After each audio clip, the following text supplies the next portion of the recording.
when you think of pivoting and you have this scope of like, what are all the things that I have? Like, what are you missing? Because sometimes you diminish the small pivots that like create a sturdier vision of yourself. Don't diminish any pivot. Oh, you're loud.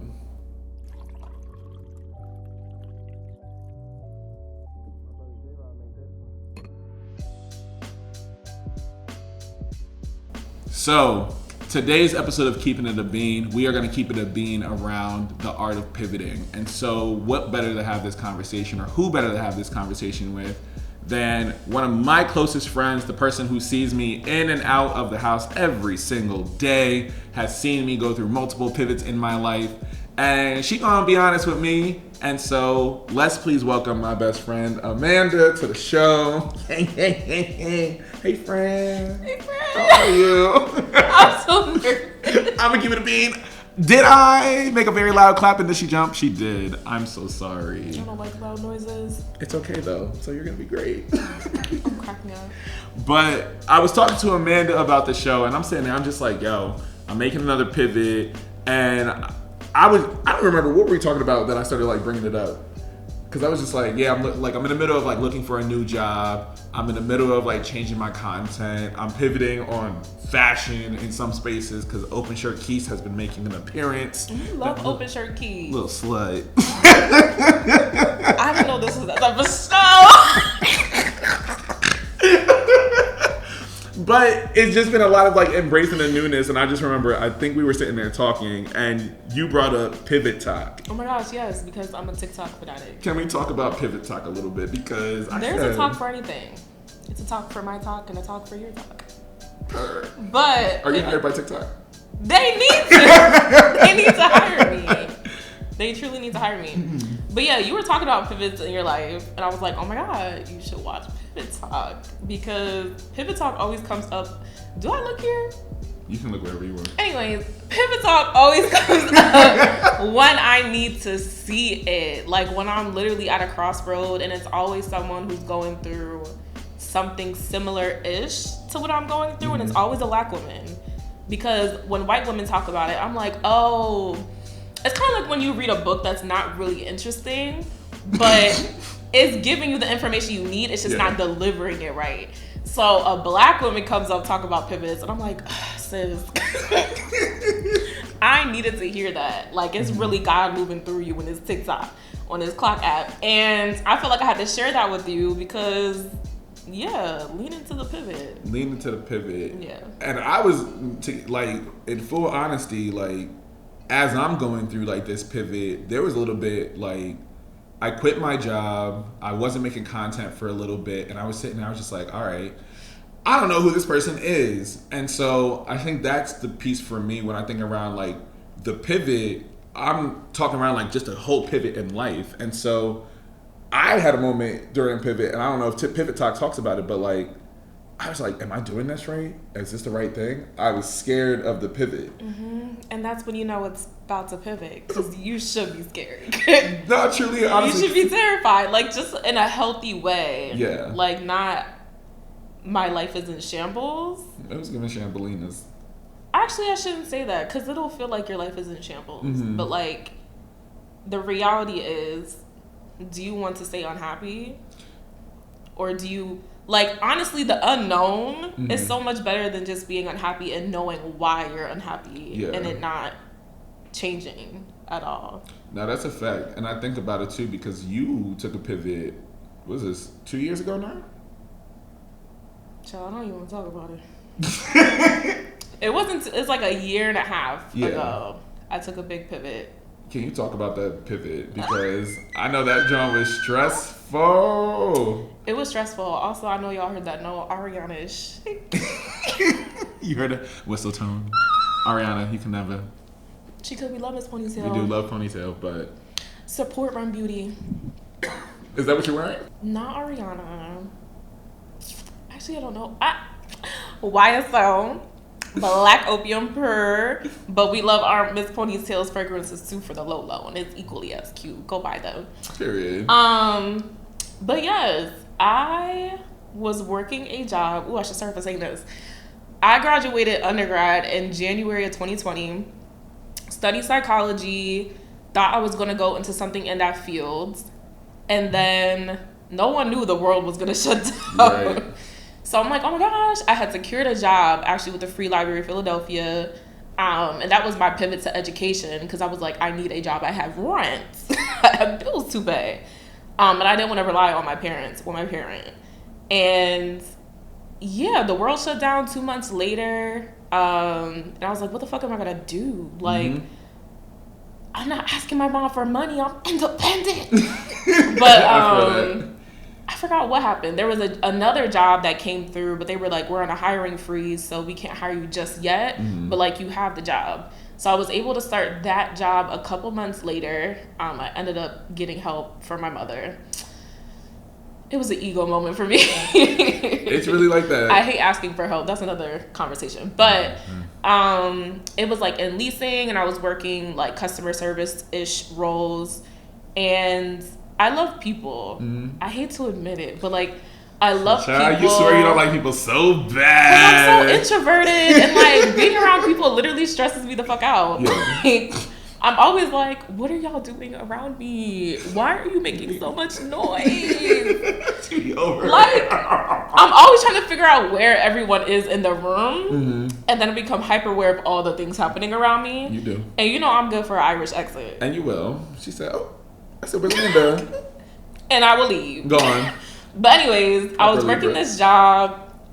It was okay, but it was also during lockdown. So like, the building that I was working in wasn't getting all that much traffic. So I felt like I was just sitting there doing nothing. But it kind of worked out because I said, instead of me quitting this job on impulse, Casey, who does Quesadilla Nails, shout out to her.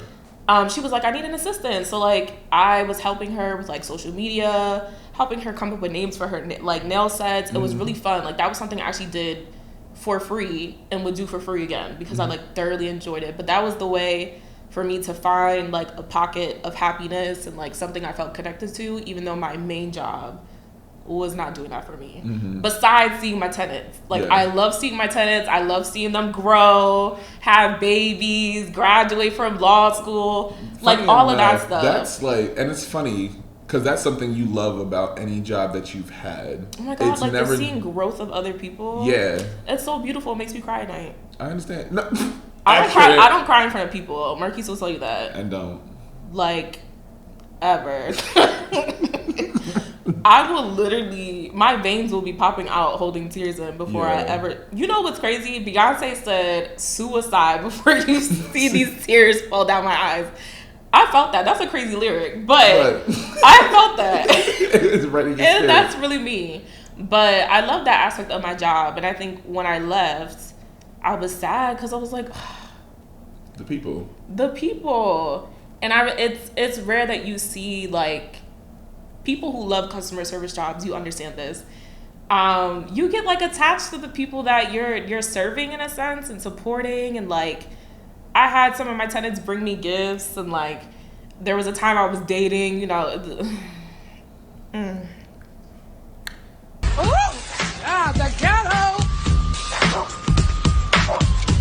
ghetto. That took me somewhere. I said, ooh, that was a time. There was a time, it was a great time, but it ended sadly. But there was a time I was dating, and like, some of my tenants would ask me like, Amanda, how'd that date go? Like, they would literally take time out of their day working from home to come down to the front desk and be like, Amanda, I have 10 minutes on my break. What happens? Like, and I loved it, and I would do the same thing for them. I would love to just hear their stories. And I loved it. So when I left, I was like, this is depressing, but I had to leave. And I remember telling you this. I was like, I am depressed at this job to the point where the thing that I love about it is no longer like sufficient for me. Yeah. And I was terrified to leave. I think like every couple months I was like, I'm gonna do it. Every time. And then I didn't. And then Marquise actually sent me a job, and he was like, I think you'd be great for this. And I was like, I'm not qualified. I don't know how to do these things. Yeah. I ended up getting it. And they were like, can you start next week? And I was like, and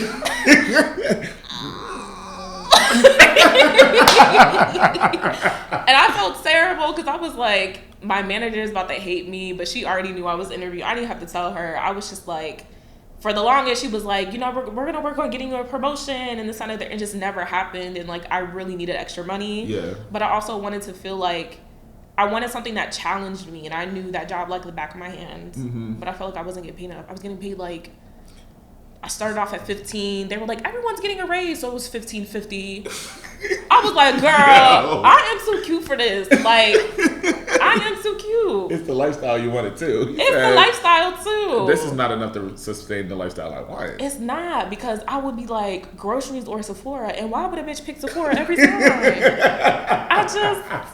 I wanted better for myself, and so I ended up leaving. But my coworkers who I was closest to were like, you deserve this. Mm-hmm. Like, even through the first moment I was like, I'm interviewing for a new job, and they were like, yes. They're like, what is it? Okay, I'll make sure nobody comes to like the theater room, so there's no distractions, there's no noise. But when I tell you the job that I have now, and I started off was everything I prayed for, I was like, I want to work around Black people. I want something remote with like hybrid flexibilities. Mm-hmm. I want opportunities to have like some, like, how do I say this? Something challenging that will like challenge my leadership. And I got all those things in this job. Yeah. So then like when I started officially, I was like nervous because I'm like, these are all, they're like, here's your company card. You can do this. Oh, you don't need a show in these days. You want to work from home? And I was like, I can do that. That's a whole new world. They're like, here's your WeWork access pass. I was like, what is a WeWork? Yeah. And I went to WeWork. I said, oh, so I can retire by 29 because niggas is here. The niggas is here. They're working. They're building businesses. Yeah. But I decided to pivot, and it was so scary because every aspect, every like step of the way, I was like, Amanda, but what if this don't happen? Yo. But what if you don't adapt? What if you don't have this skill set? Yeah. What if something happens? But like, I never thought about the fact that everything I was asking for when I was in a place I was really unhappy was standing right in front of me. Mm-hmm. So lead into the pivot, like for real. Yeah. At some point, I was like, I don't know how much I can take of this job. And I'm like, Amanda, you literally said you don't want to be there. Right. Why are you not walking through this door? Like, which one is it? Right. But I think that's where a lot of people get stuck. And honestly, speaking on behalf of women, I feel like we also feel pressured to like make do with what we have and always fix what's wrong in that place that we feel stuck. Mm-hmm. And we need to stop doing that shit. Like, it's not always our solution. It's not always up to us to carry the weight of that on our back. Yeah. If that shit is not serving you to the point where you're unhappy, you're stressed. Like, I was experiencing physical stress. I also went through, like, a whole grieving process. And I'm like, I don't even feel supported here through that. Right. Leave. Yeah. No, and I think, so it's funny, like, I remember, like, watching you through that entire process, and this whole time, I'm sitting there, I'm just like, Amanda's doing it. Like, I was so proud of you for, like, doing it, because I was just like, because I saw the energy you came home with. I knew, I was like, Amanda's always going to put 110%, no matter, especially if it's, like, human services. Like, if you can do something with people, it's 110%. Like, Amanda's definitely, like, the most caring person you're going to meet in your life, the most considerate person you're going to meet in your life. That's a trauma response. You know. I wish I wasn't, like, truly. I wish I wasn't as kind as I am. But, like, my mom, I got that from my mother. Yeah. And you know what? I wouldn't change it for the world because the good that I've received out of being kind, like, intentionally and not feeling like it has to be transactional, has, like, done me wonders.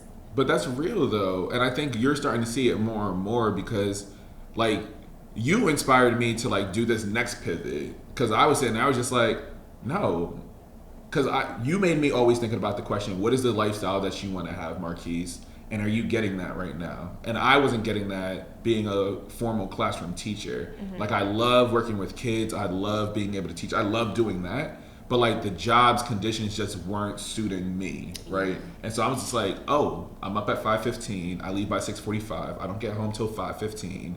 And then on top of that, trying to sustain content and stuff, I was just like, my content is suffering, my mood is suffering, I only had capacity for so many people, and normally I'm like the extrovert, but I was like, my friendships are suffering. Like, I'm not even being able to like make time efficiently for like people, and my content was suffering too. And I was just like, I don't have time for me.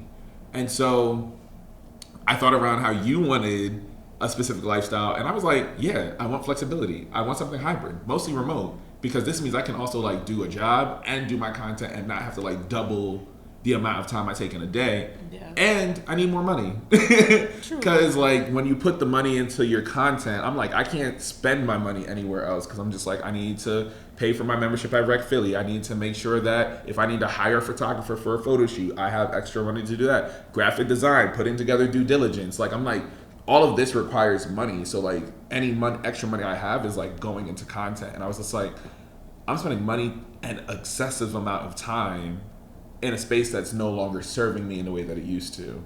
And so like this next pivot was really like, yeah, Marquise, you're gonna have to find something education adjacent, and you're not gonna know what it looks like. And the last time I did that was when we first moved to Philly, and I said I was miserable at a job as a full-time social media content consultant, and said I'm quitting with no plan. You brave. Yep. But I'm always have a plan. But I'm gonna let you know that following week, Amanda said, "Hey, Marquise, I think you'll be really great at this job," and that's how we got to Smash. Oh my gosh, yes. It's an organization. Yeah. Because I said, wait. Marquise is little. Gay! But you helped me pivot into my passion for education, because you know I was real quick. I ain't working with no kids. I don't like no kids. I not doing it. Mind you, Marquise is a whole child. Talk about he don't like working with kids. They complement each other well. I said, word that wisely. But I was like super appreciative of this pivot. I was super appreciative of watching you through this process, because it gave me confidence to also go through that process. And sometimes I'll take a leap. Like I'm real good at just like, all right, I'm gonna jump into it. But like, I think the resistance I had to the pivot, when I think around what I'm resisting, was just like comfort and confidence in where I was at. I was like, I know I'm good at teaching. I know I'm good at this job. I know I'm good at making relationships. But even throughout this pivot, I've had 7 interviews and I've been rejected each time. Mm-hmm. And so like that was like shooting my confidence for these last couple of months. I'm just like, all right, I had a job that I was really excited for, and was like, okay, this is not it. Oh, this is not it. Oh, okay. You know what's crazy about a pivot though?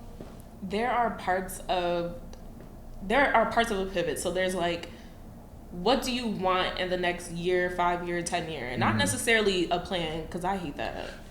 But it's like, yes. What do you want to feel like in 5 years? Yeah. What do you like physically want to look like? Yeah. What fashion do you want to wear? Yeah. These are the things, as a Libra and a Pisces moon, I'm a very dreamy person. So like there's sometimes I daydream about like me walking in a city with like flowy outfits, walking the crosswalk, Gucci shades, giving Black Sex in the City, a nice middle part bust down 30-inch.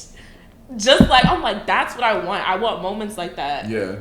And that doesn't necessarily require me to think about, all right, let me write down like, I need to go to this job, I need to do this. No, I know that's how I want to feel. It may not necessarily look like that, but I know how I felt in that moment thinking about it. Yeah. So there's almost dreamy parts of pivoting, and then very logistical like pieces. Right. And then there's the decision making. Do you stay where you are?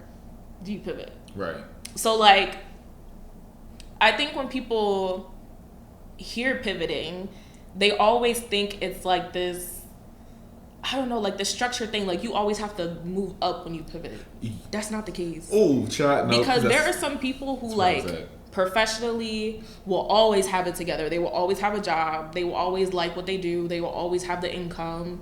But there are other aspects of their life that they're missing. So like, it might be family. It might be I'm not investing enough time in dating. It may be I don't love myself as much as I did 5 years ago. It might just be like, I need to travel. Yeah. And people miss opportunities to do that. And I think when people talk about pivoting, it's like, oh, my entire life has to pivot. Right. No, sometimes you just need to like give up something to have that thing that you're looking for. And that was me. Yeah. I said, once I got that new job where I am now, I was like, I'm missing something. I'm scared to take PTO off. Like, I'm scared to not be present because I'm new. I want to make a good impression. I don't, especially being a Black woman, like sometimes I feel like I know you have to work harder. Right. So I'm just like, what does it look like if I take a week off? Like, 3 months into the job. But I was like, no, I've been saying, Amanda, you want to travel and like we have friends who live abroad, and I hadn't been abroad since like 2017. But I'm like, I feel so bad leaving. But my friend pressured me. He was like, book the flight. Was it Richard? It was Richard. Period. We love Richard. And I booked the flight. I remember screaming, hitting a whole whistle note, like on the phone, because I'm like, they're gonna hate me. And they were like, that's their problem. But I took that trip, even though I got the flu. I was mad. I was so mad. Oh my God. I was like, this just opened up a new book for me where I'm like, I don't feel bad putting in those days or that week off when I need it. Yes, I'm gonna roll my eyes about it and I'm gonna decompress with Marquise. I'm gonna do a little deep breathe. Sure. Why would they say that? You can't take the days off. But like in the moment, I'm like, you've worked for this, you deserve it, lean into it. So that didn't necessarily increase the amount of money that I was making. Right. That didn't necessarily help me drop all the weight that I didn't gain out of all the things me letting life get to me. But it was like an aspect of pivots. Girl, bitch, you have the resources now to do these things. Why are you not doing them? So like when you think of pivoting and you have this scope of like, what are all the things that I have? Like, what are you missing? Because sometimes you diminish the small pivots that like create a sturdier vision of yourself. Don't diminish any pivot. Oh, you're loud. I am a loud person. Truly. I am. No, because that resonates with me because I, like, even as like I'm actively processing that phrase, like I have diminished like the small pivots that I've been making. And that's something I've just been thinking around. I'm just like, no, I need, in my mind, like my entire professional pivot means I need like flexibility and I need more money and I need this. And I'm also recognizing like a pivot that I actively was like, I want to make after I took a vacation for the first time in 7 or 8 months, was like, I want enough money to be able to save up every 3 months, take a trip. So I can do 4 trips, whether abroad or domestically, that I can take for 4 or 5 days, just like so I can have this, because I realized like that moment where I was sitting there in Deep Creek with all my people, like I was like, oh, I'm present. I'm not in the same routine, and I was still like reading, I was still joking, I was still scrolling Twitter, but like there was a different level of presence that I've had, and I was like, oh, I needed to get out. It didn't matter like how much I journaled, it didn't matter how much I did a thing. I just was in the routine of the everyday, and so I wasn't seeing anything beyond that. And so I was kind of just like stuck. I was just like, I'm doing everything to like manage my mental wellness and do everything I need to do and like try to structure the life I want to live. But I was like, oh, I just don't have enough money to like take a trip as often as I want to. I don't have enough money to do this. And so I was like, oh, I need a job that'll allow me flexibility where I'm not like bound to a place for 60 hours a week. And I need something that will allow me to be comfortable putting money into my content, paying all of my bills, and being able to have enough discretionary funds to also do this. But I was like, I want like success. I think it's also like I associate pivots with like what my idea of success is. And like money is a form of convenience for me, but it's not a form of success for me. I'm just like, if I can make just enough money to like be comfortable, I'm like, if I can just get up to 70 or 75. I said I've been in leadership and management positions before. I've created all this stuff. I've had awards. I've done all this. I'm like, why am I still making like less than what I should be making? And I think that had been like a big frustration for me. But the other piece was also like, I was scared of being a beginner again. I was like, if I pivot out of the classroom, that means I need to start something new completely over again. And it was partly ego, and the other piece was like fear. Because I'm like, am I actually good at this stuff? Am I good at what I do? Am I good enough to like transfer these skills to other places? And yeah, I think these last 6 months, I think I grieved leaving the classroom, and I feared that if I didn't do the right pivot, I would regress and have to go back to the classroom and break the promise I made to myself. And so I was scared of the pivot, which I think also made me want to self-sabotage a little bit, because like even my content was suffering, and I was just like, I'm making excuses because I'm scared of a challenge, and I'm scared of something new and unfamiliar because I'm so used to controlling everything. And so like now I'm like, I can't control a pivot. I know where I want to go, but I have to embrace the process more. And I think I'm scared of like learning a new process. But you know what's crazy? My pivot into where I am now, I did the same thing. I always like felt like, I'm good for self-sabotage. Girl, we know. It's a toxic trait. But I always diminished the skill set I was bringing into my job, even though I knew I had a lot to learn, which was like terrifying to me because I hate feeling like I'm not good enough, or I feel like feeling like I'm less equipped than the people around me. But no shade, no tea. I brought a skill that a lot of people around me did not have, which was based in like me actually caring about people around me. Human connection. Like, consider humans. Yeah. Consider the human experience. Right. So I found like some people who are so wrapped up in like very logistical detail, big vision things don't often consider how does it make the people feel, how does it affect them, in the process of it all. Right. And so like looking around me is like, is anyone else not noticing this big elephant in the room? Here? Like, people are struggling because you didn't consider this thing. Yeah. But I was like, oh, this is why I'm here. Right. To challenge people. And a bitch also hates confrontation. So every day is a journey for me, honestly. But it's helped me grow so much in a professional space where I felt like in these higher up corporate or leadership positions, I would never like even be considered competition in that sense. Yeah. But I think that's why I'm allowed to connect with people in a way that like folks who work around me don't. Yeah. Because I'm like, I like the human connection. Tell me how you're coming to the space.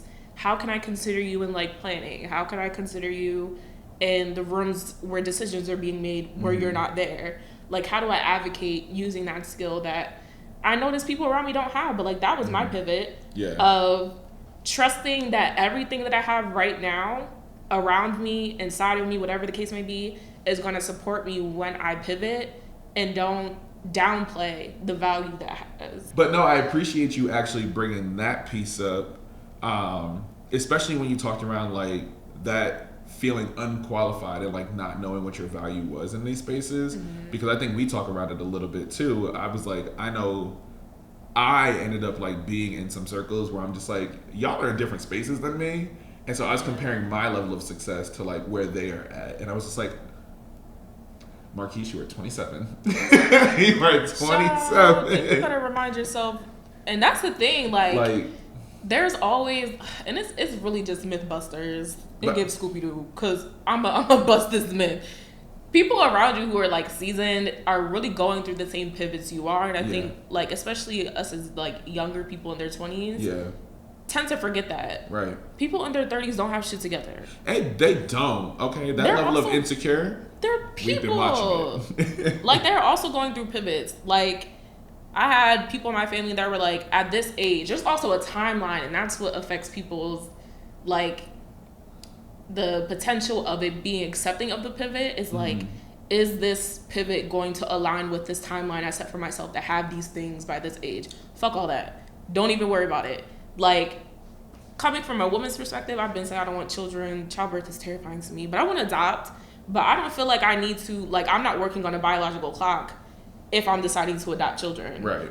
So I don't need to be strategic about what I'm pivoting about in my 30s. Like, I don't want to, like, miss opportunities to grow in a sense and fulfill those, like, pockets of unhappiness in my life. Yeah. Because of this timeline that society tells you have to work on, right? Yeah.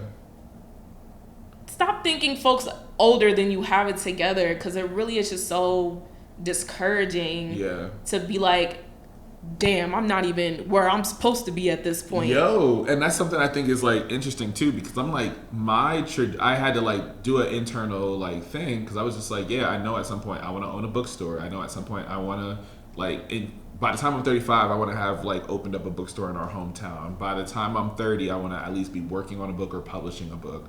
Like, all of these things are things I always think about, and I recognize like a 5-year plan annoys me.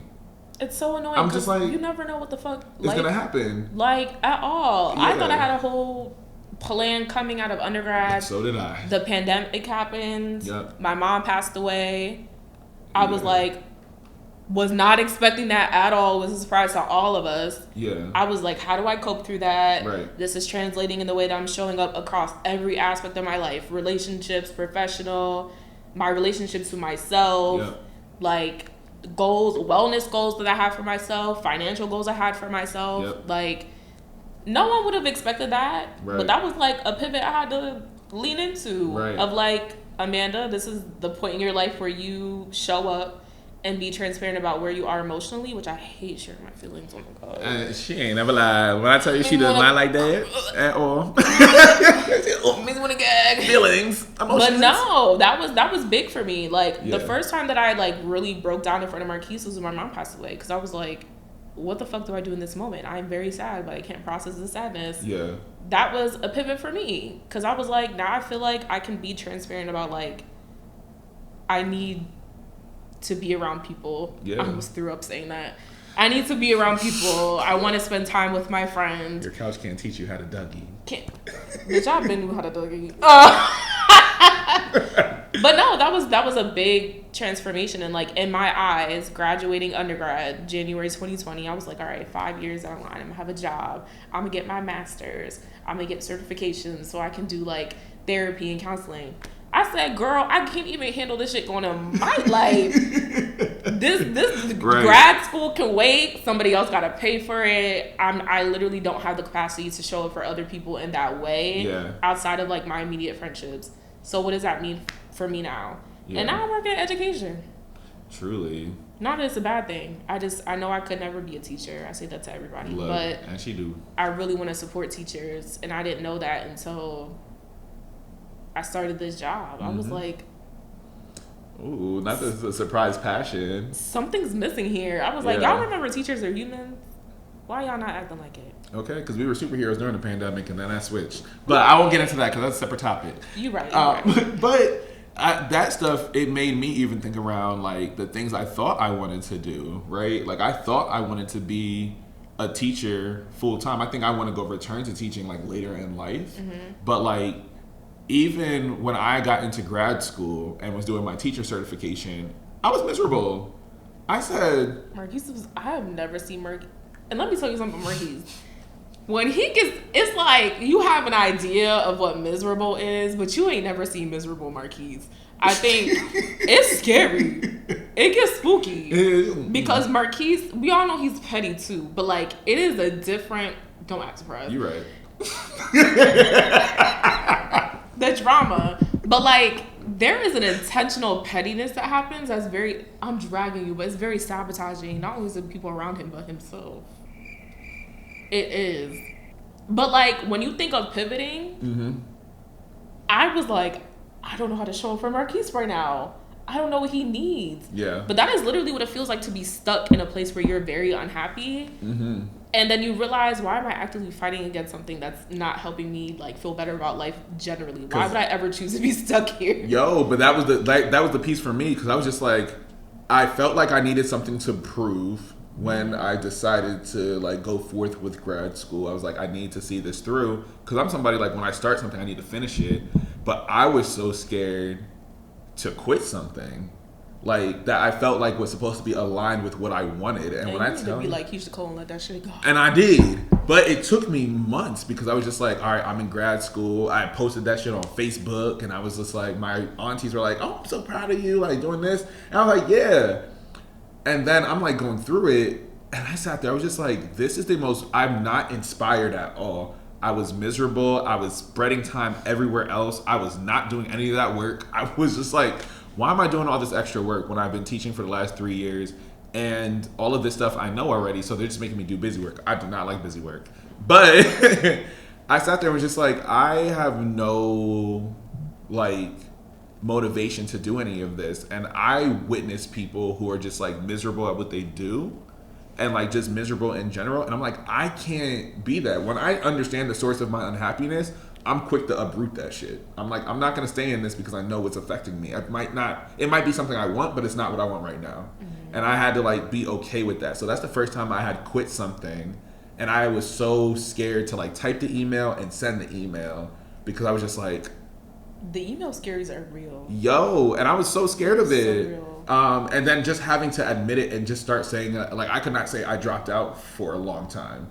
Like, I said it in private, but like to say it out loud, I was just like, oh yeah, I can't do this. Like, and to me, I was like, I'm disappointing myself, but it was like a scary thing I needed to do and pivot in order to like function as a better human being. Because like, I told myself I wanted my 27th year to be my vibrant year. I wanted to all be about pleasure, the things that make me happy, the things that are bright and colorful. And that was like a dark cloud. And I was just like, yeah, I can't do this. And so I didn't. I was like, yeah. So I went with that, but it just made me think around like, it's okay to like say no to things and like go through that. It taught me to not resist the pivot. And I think that was like the biggest learning lesson for me within this last year. Doesn't detract your value. Yes. And that's the piece that I was just like, no. Excuse me. I was like, I need a certification. I need to be in grad school. This is going to look good. And I think part of it was like a little bit of a performance because I was like, oh, this makes sense. This is a logical next step. This is what everybody should do. But in my mind, I'm sitting there, I'm like, I'm daydreaming about making content. I don't want to work full time. I don't want to be in a classroom full time because I'm exhausted. And I want to like invest time into like a degree that I actually did not want, a certification that I did not want. That made me realize like, oh, I'm actually like really interested in social work. I'm actually really interested in this music stuff. I'm actually really interested in like doing social good, but not in that space. And so like that I think for me was like really difficult because I don't know if I ever had to do like super scary professional pivots. Cause like the other job I said, oh, this is miserable. So like that was really easy for me to like quit and then go because I had no obligation to that job. But like the education world was hard to pivot from in the traditional sense that I knew it. And so I think that has been like my learning lesson of this year is like saying no to things that don't bring me pleasure, that don't make my life as colorful as it could be. And it's scary, but it's fun. And I think the last thing I think around, especially for pivots, is like, and this is a conversation we had last week, but like pivoting personal friendships and relationships. Oh, I'm glad you said something. I've been waiting to get into this. She been waiting. Yeah. But it's also making me think around like one, the value of friendships and the value of quality friendships. Because I think for such a long time, I was just like, oh, people just need me to show up as is. And like, that's how I was showing up. But it wasn't until like later in life in college and beyond that I'm starting to find relationships that I'm like, oh, this is what this feels like. And then understanding what that felt like made me think retroactively around like even our friendship and like, oh, I did not appreciate Amanda enough. Because Amanda got me out of a few sticky situations. 10th grade, I almost got caught up. I almost got trapped. I'm going to leave it there. But that was it? You thought we were being vulnerable. Yeah, I was going to talk about that one. I could have been a fake me out baby daddy in the 10th grade. Crazy. Crack it up. But yeah, I was thinking around like all of this space is like I have to let go in order to like pivot for new relationships, for deeper friendships and connections and open space for new people. Because I was holding on to like spreading myself thin of being obligated to like the same friends that I've had forever. And let's be clear, none of us have met even a fraction of the people who are supposed to love us. Like at 26, there have been 3 people in my life who've stayed, which I know God put y'all in my life for a reason. Right. And like I literally live that and understand why every day. Right. Other people, and I tell Marquise this all the time. First of all, me being funny as shit, that's the trauma response. But she's really funny. I really am. I'm one of the funniest people I know. But it's a defense mechanism because my humor, my laughter, my jokes have gotten me out of like very bad situations. Yeah. But like, I don't consider half the people friends that consider me friends because I'm a friendly person. And I've had to learn, because that's also an act of people pleasing, is to always just go with it. When someone says you're my friend, I'm like, oh, I'm your friend, I should show up as a friend. What if I don't like you? What if I don't have the capacity for another friend? And that was my pivot into what I've had to teach Marquise, to not teach you, but like tell you, like, don't give that person my number yet. Because I want to be ready and like intentional about having relationships with people. Yeah. But I had to unlearn that, and I had to be open, because there were times as I got older, especially in undergrad, I was like, I don't actually want to be this person's friend. Like, even though we are mutual, you make my ass itch, to say the least. But like, that was pivoting for me. And I think also realizing in both platonic and romantic relationships, yes, be open to the pivot, but be open to the work too. I think there are some people who internalize the pivot in a way that becomes like self-sabotage, where they avoid it. They don't want to do the work. They don't want to get to know somebody. They're like, oh, this is where I'm going. Low-key dragging myself. But I understand why it's wrong. I think there are some relationships where I'm like, if I took a couple more seconds or a day to process what's not serving me or what's making me unhappy about it and actually communicate that to someone, there are two things that happen. People respect the boundaries you set. You have the really uncomfortable 30 minutes to an hour, but it helps you grow with each other into a relationship, or it just doesn't fucking work out and you drop it. So be intentional about the spaces that you're in. If you're unhappy, it shouldn't always be like, I need to pivot. What's causing you to be unhappy? I think that's something people, like, even on TikTok, like Pivot Talk, which I talk about. People are like, you're right, I should leave. But like, they're scared to be uncomfortable. They're scared to be held accountable. Like, you might find out you actually fucked up and caused harm, and you've been walking around thinking, the world hates me. I'm in my villain era. No, girl, you're the problem. You are the drama. You're the drama. And it's okay to realize that about yourself. Like, we are not perfect humans. If we were, this world would be so fucking boring. Like, let's be honest.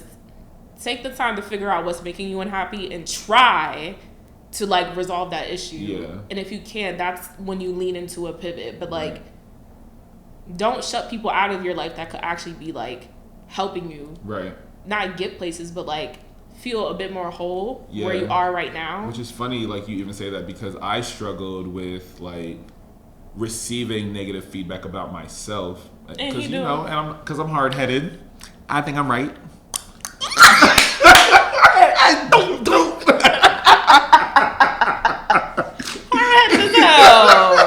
It gets Cocomelon and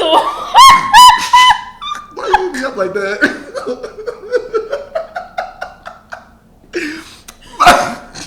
You get on my nerves. That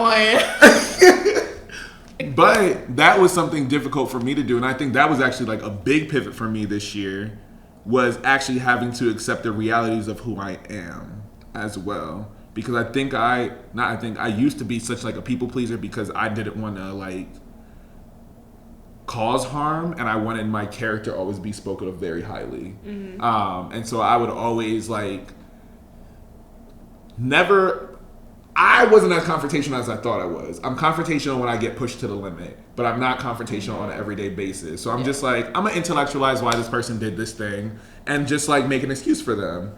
And so for me, that was like a thing that I did from growing up all the time. I was just like, I need to take up the least amount of space, and I always had to make decisions on my own. And so the idea of somebody trying to say like, Marquise, I think you should try this, or Marquise, you're actually not doing the thing you need to do, or having to admit to myself like I'm not putting my best effort in, like that was difficult for me to have to recognize. And even like when I caused harm, whether intentionally or unintentionally, like, oh, Marquise, you messed up, but I always thought like mess ups were fatal. And so like every single time I messed up, I was like, this means I'm a bad person. I didn't live up to the person I told myself I wanted to be. Like I set like this very high expectation of like how I show up in friendships. And I romanticize friendship. My Venus is in Libra. I'm a little idealistic. But I think in that space, I had to just learn like, one, Marquise, like I'm not letting people in the way that I want to let people in all the time, because I was scared of like, I don't want to be a burden to another person. The other piece was like, I was so used to having to make decisions for myself. I actually had to learn the skill to depend on other people. And that was scary for me, to be able to trust like, okay, I think you have my best interest at heart. Sure. And having to acknowledge like, because I'm always like quick to assume the worst. I'm like, why would you even say that? Like, what are you trying to say? Do you think I'm not good enough? Do you think, what did like, you mean by so that? What you mean by that? What did you mean by that? Yeah, but it was so hard for me to have to hear like somebody else like look out for me or try to give me advice about something, and I'm just like, I know better. like stop trying to like infantilize me. Don't make me seem like I'm a baby. And so like there are times where people would like ask me questions. I'm just like, why would you ask that? And low key, I realize it's older people who ask me questions where I'm just like, do you think I'm incapable? Okay. Like if I didn't declare you as a mentor, I actually don't want to hear from you. But that was the reality. And so like I had to learn in like my personal relationships. I compartmentalize my people. So it's like in my personal relationships, I realized it was good to receive feedback of like how I am showing up versus how I believe I'm showing up. And then like being able to like acknowledge like, oh no, it's also not bad that you show up this way all the time. And like having to find that balance of like, all right, Marquise, when do you need to pivot in this relationships in terms of like how you're showing up and like how you are, like how are you being a friend to this person? And then the other piece was also just acknowledging like what are the actual boundaries I have for myself that I'm not respecting either, that I'm allowing other people to like trample over. And so when I do have like a negative emotion or a negative reaction to somebody, it's not out of nowhere. I now can identify like in arguments how I may be showing up, but words that specifically trigger me. Especially like even in friendships, like am I accepting the bare minimum? If I'm starting to catch a vibe and an energy, I'm gonna start acknowledging it more. Because there are a lot of times where I'm just sitting there, and a lot of people don't realize it, but I be playing dumb in front of these people because I'm really just like, oh my God, you did a thing. Wow, I can't believe that happened. I'm so surprised. And in reality, I'm sitting there, I'm just like, no, I caught the energy off rip. Like, Marquise is a Virgo. Very much so. Very, yeah, I'm sitting there, I'm just like, I'm not gonna, everything. They'll let them know. They will never know that I dislike them. My energy will definitely switch, but I will never be disrespectful until I feel the need to, because in my mind, I disrespect you at least 10 times. But on the outside, I'm just like, oh my God, I hope you have a great day. But I'm sitting there, I'm like, no, I actually dislike you. Marquise, I'm gonna let you know I'm fake. And slip the words out my mouth. Not only is you fake, but you always gonna see it on Marquise's face. He swears he be concealing everything he's feeling inside. But on the outside, it be giving. My head be totally like, you said that. No. I swear, I'm an actor. But that's the thing though. Like, I think there's, which I always say, like, be transparent in your relationships with people, because not everything has to be a big falling out. I think there's two things can be true. Not everything needs to be a big falling out, but sometimes you can't handle how people react to you being honest about like how you feel. I would much more value someone be like, yo, I'm not feeling this friendship, or you're not showing up in the way that I need you to, or I think you're fake. I may not like that, but that's how you feel, and I know where you are, and I know where I am. Yeah. How do we problem solve that? What are you looking to get out of this conversation? Right. Like, also let them, those very heavy in the worst of way relationships go. Yeah. Like, there was a friendship I had where I like really loved the person, but I was like, we are not happy with each other. Right. Like, but it's almost a routine of it, and it's familiar, and the chance something might happen, but like, let that shit go for real, because I think we just branched off into our own worlds, and things, I don't even want to say started to get better, but like started to make more sense. Right. Let friendships go, relationships, work on them, but like, if it's not meant for you, it's not meant for you. Because I tell you this, and I don't want to sound like such a grandmama, but when you don't accept it, your body language will start to show it. Lord. Your face will show it. The way that you react, interact, talk, treat people will show it. And you will make a fool of your fucking self. And I know you talked about earlier, like, you want to represent the kind of this persona of the person you want to be. But when you don't allow yourself to grow into those spaces, which sometimes can be very uncomfortable, and that might look like saying this friendship no longer serves me, this relationship no longer serves me. When you don't allow yourself to get there,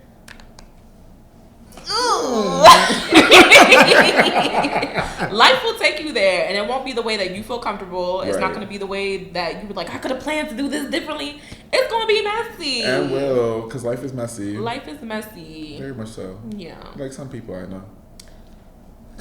Not somebody catches strays. Oh my God. It's gonna spooky up here. Well, spooky season.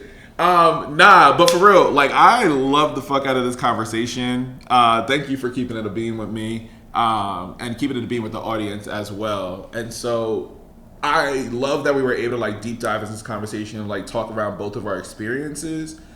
But now, what are some things like lessons you learned? Like if you can like be honest with people around like embracing the pivot or like how to like manage a pivot. Like what are like your big 2 or 3 takeaways that you would have for somebody? I'm terrible at lessons learned.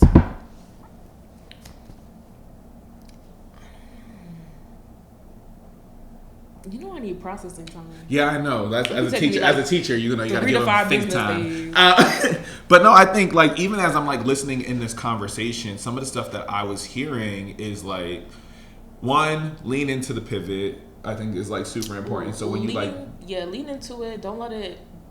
Don't sabotage yourself into thinking that pivoting detracts from your value. Yeah. Also, don't diminish the pivot. It doesn't need to be a big spectacle. It's never going to give Beyonce a renaissance. Let's be honest. It's never going to give that level of performance. And, like, you should not lead with the expectation that it is going to be, like, it can be life-changing, but it doesn't need to be, like, a spectacle that you don't even identify as, like, you. But don't diminish what it is. It could just be like, I'm getting a car next year. Maybe it's not a Tesla, girl. Well, you know, maybe some people gotta get a permit. Let's start with a permit. But first of all, don't do me. But like, girl, I'll talk about myself. Dang, I just exposed myself. But don't diminish a pivot. Don't let a pivot. Don't let yourself sabotage a pivot by thinking it detracts from your value, depending on how large or big you think it should, like large or small you think it should be. And also lean into it. I think a big one, which we didn't talk about, is like share your pivots with your people. Because sometimes you just need to like be affirmed. And also I say share your pivots with your people.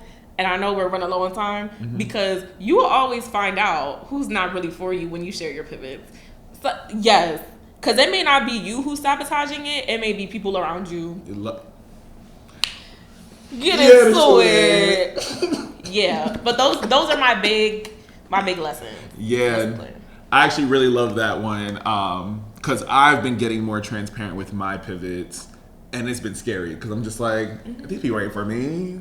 I don't know. Can I share this? Like, am I not living? And I always got to understand, like, unlearning, like, living up to a certain expectation. Just for one, like, having a platform. But, like, a lot of people who are, like, watching me. And so I'm always just like, am I representing the best of myself? And so I think, one, your pivot is personal. And when you are sharing it, share it with people that you know care about you.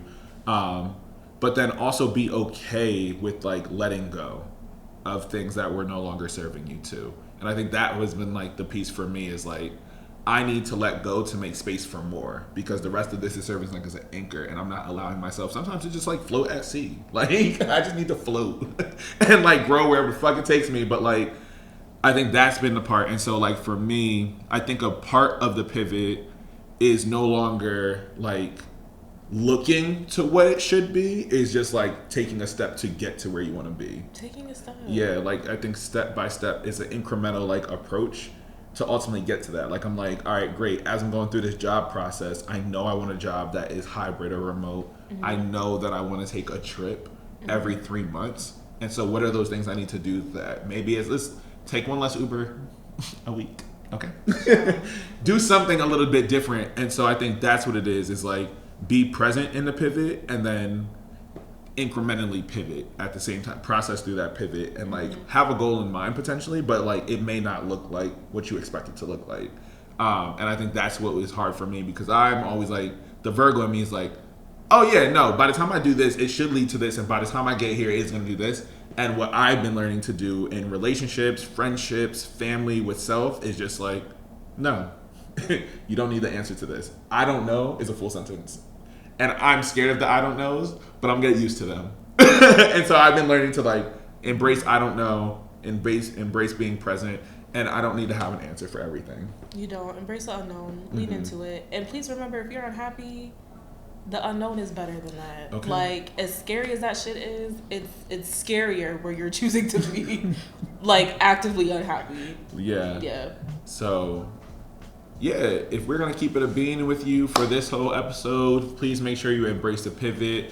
if you are interested, please feel free to reach out on Keepin It a Bean Pod there on Instagram. So make sure to like and subscribe to there. Make sure to subscribe to YouTube. If you're listening to this in the audio format, feel free to also do that then too. Again, if you want to support me monetarily, you can do so by going on to patreon.com/marquisedavon. That's MarquiseDavon. There you can subscribe for at least $2 a month, which is $24 a year.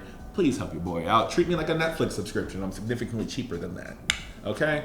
But I hope you really did enjoy this pivot that I made into Keepin It a Bean from my original content. You're still going to get some of that like analysis and thoughtful critique, but I wanted to like really just enjoy sitting back and relaxing and having a great conversation with my best friend in the whole wide world. So thank you for joining me on this episode. You will be seeing Amanda again for future episodes, by the way.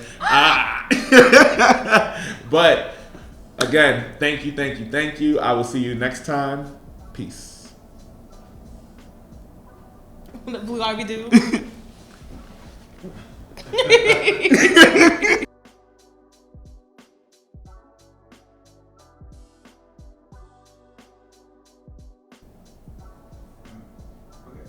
Good? Yep. And you good? Oh, you're good. I'm so sorry. Like, No, you're perfectly fine. I'm a little nervous. Don't be, I'm good. Matthew. I just don't want to mess up. You're good. Alright, cool. Alright. Good to go? You want to? No, you're good. I'll clap again. Good. It's the clap for me. I'm sorry. It takes me out. I know. I saw you laughing. You. But it's so loud and astronomical. It's like sending waves through my chest. My bad. I'm gonna let you. The clap. Do You know the loud noises don't give me. Screaming. Try not to make noise. I'm sorry. No, you're good.